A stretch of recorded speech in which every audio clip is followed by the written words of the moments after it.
Hello friends, welcome to my TAT classes. Friends, आज हम देखेंगे पर्यावरण कहूँ या फिर इसे आप साइंस के अकॉर्डिंग भी ले सकते हैं इस टॉपिक को।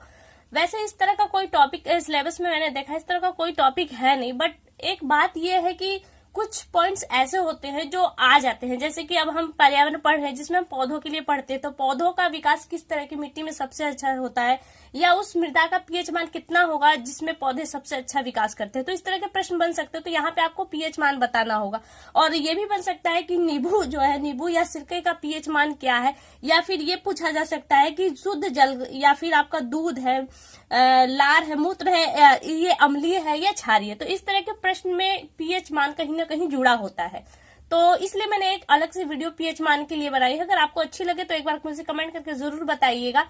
तो आइए स्टार्ट करते हैं अपनी वीडियो, देखते हैं पीएच मान या पीएच तत्व। देखिए, इसे पीएच तत्व या पीएच पैमाने के रूप में देखा जाता है। वैसे हम खासतौर से जब भी इसका नाम लेते हैं तो पीएच मान शब्द हमारे दिमाग में आता है।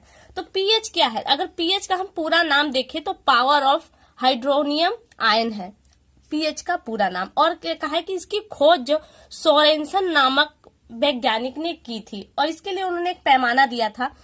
उन्होंने एक पैमाना विकसित किया जिस पर 1 से 14 अंक तक संख्याएं अंकित रहती हैं, और ये संख्या जलीय विलयों की अम्लता या क्षारकता को पीएच के रूप में व्यक्त करती है। जो चीज जल में मिल सकते हैं तो उनकी जो अम्लता है, अम्ल मीन्स होता है खट्टापन, और क्षारकता मतलब होता है नमकीनपन की रूप में उसे व्यक्त करता है कि कौन सी चीजें किस तरह की होती हैं।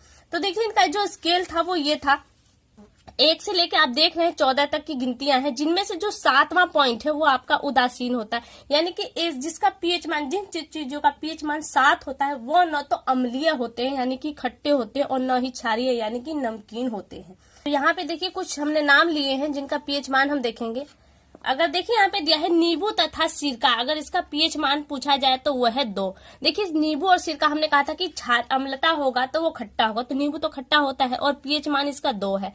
तो ये गौर कीजिएगा, जिसका पीएच मान 7 से कम होगा वो चीजें अम्लीय होंगी, और जिसका पीएच मान 7 से अधिक होगा वो चीजें क्षारीय होंगी। ऐसे कंडीशन में आप देखिए, अंगूर है, टमाटर है, सोडा है, इसका पीएच मान आपका 2.5 यानी कि 2.5 से 3.5 तक होता है पीएच मान।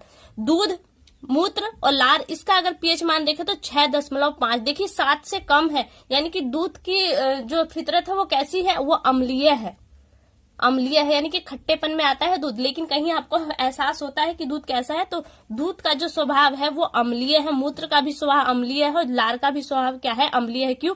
क्योंकि ये 7 से कम है, और 7 अपने आप में उदासीन है। जो 7 से अधिक होगा तो क्षारीय होगा यानी कि नमकीन होगा। अगला है शुद्ध जल। शुद्ध जल को हमने देखा था कि वो उसका पीएच मान 7 है, जो उदासीन है, न तो क्षारीय में आता है न तो आपका अम्लीयता में आता है। आगे हमने लिया है समुद्र का जल। समुद्र का जल ऐसे सभी लोग जानते हैं कि नमकीन होता है, जाहिर सी बात है, 8 है पीएच मान, तो उसका जो फितरित होगी वो उसकी क्षारकता की होगी। फिर देखिए रुधिर का दिया, तो रुधिर का जो पीएच मान है वो 7.8 है।